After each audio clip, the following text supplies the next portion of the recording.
Interesting to hear you say personality problems are your party's issues. Obviously, talking about Donald Trump's personality. Senator, let me get your take on this because everyone is watching. Deeper than him, I promise you. Okay. We have a lot of personality problems in our party. Okay. Lindsey Graham tried to throw the Republican Party under the bus just to protect Trump. He's sort of not wrong. I mean, even Marjorie Taylor Greene has been throwing Republicans under the bus lately. People are sick and tired of a feckless, useless Republican Party that never does a damn thing to stop any of this. They just sit in the boat and row along with the Democrats and row. Even Queen MAGA herself said that Republicans are the problem, not Trump, which, and, you know, Republicans do have some problems. Personality disorders. Old saying in politics that what can swing undecided voters in a place like Wisconsin is whether you seem like somebody they would like to have a beer with. Yeah. Why would people in Wisconsin want to have a beer with you? Well, I guess they'd want to have a beer with me because I actually do like to drink beer. And Yes.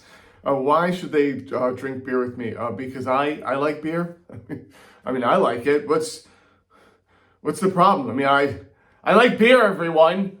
You shouldn't have to, you know, there's a lot of things you can't say anymore.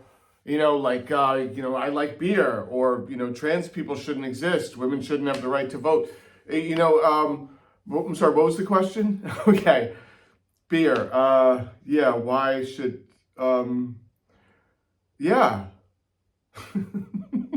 And J.D. Vance isn't the only weird one here, because we all know the source of it. Prisons and jails, mental institutions, and insane asylums. You know, they go crazy when I say the late, great Hannibal Lecter. Okay, they say, why would he mention Hannibal Lecter? He must be cognitively in trouble. No, these are real stories. Hannibal Lecter from Silence of the Lamb. He's a lovely man. He wants to have you for dinner. He'd like to have you for dinner. Yeah, this guy's weird, and his supporters are weird too. Now, we wanted to say 45, and then we wanted to say 47. Yes, ma'am. Yes, ma'am. So are you here from North Carolina? Did you travel far? Yes, ma'am. I came from Lincoln. It's about 45 minutes away. Well, we're so happy to have you. Is it your first Trump rally? Yes, ma'am, it is. Yeah. Okay, what are you most excited about? Just to hear him speak, hear what he has to do and everything, what he's going to promise to do for us. I'm very excited for that. Now that the Democrats are, like, they have a real candidate, and they're actually playing to win, and they're doing things correctly, as, you know, we all know their history, Republicans really don't know how to react. It's just amazing to see, actually. I mean, it's going to take a few weeks for their consultants to, like, give them proper talking points and, you know, real things to target. But right now it's just them reacting normally. I mean, normal for them. They're weird, but this, you get it.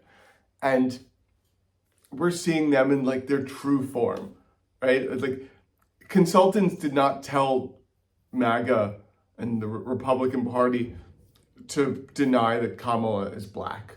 They did not tell them to, you know, do all this weird stuff.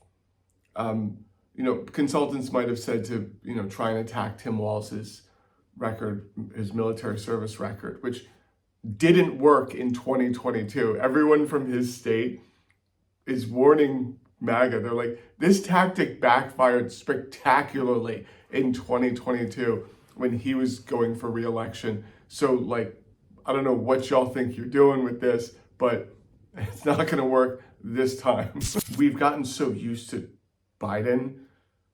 There's a lot of great policies he's done that I absolutely love. I want to see continued largest investment in fighting climate change, you know, this infrastructure, you know, the PACT Act, CHIPS Act, you know, tons of move towards green energy, you know, Palestine, and what else?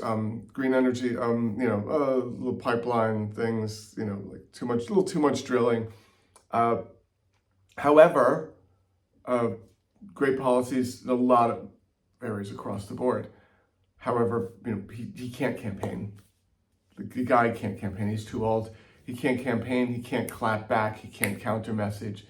You definitely can't put him in a debate next to a convicted felon, a recently convicted felon, and, you know, have him not, you know, clap at him for that. So now that you have a candidate that can actually clap on him, that can actually go out, hit the road, campaign, doesn't need to be in bed by 8 p.m., it's a different landscape, and we're seeing how, like, awful their talking points are. And I think they've been in this bubble for the past several years. Neoliberals can also be in a bubble, let's not. But they have been in this bubble that has caused them to be a little arrogant, MAGA, to where, like, I mean, Project 2025, they could have just not talked about that at all, right? But they were arrogant enough to put that out there, and then they thought they could just gaslight everyone and be like, what are you talking about? You're stupid. Oh, you know, these liberals and these leftists, again, right? However, that hasn't worked because most of America read it and just went online and said, okay, this, and this, like, these are terrible things. So, you know, it backfired, and backfired because of arrogance. And J.D. Vance, picking J.D. Vance, arrogant move. Arrogant. He wasn't going to win them any extras, like, he wasn't going to win them Ohio. Ohio's already red. So it was kind of worthless. And God, J.D. Vance videos. I mean, you know, when they lose in November, I mean, we're not going to be able to like have J.D. Vance clips for, you know, it's not going to be the same. It's not going to be the same without you, Vance.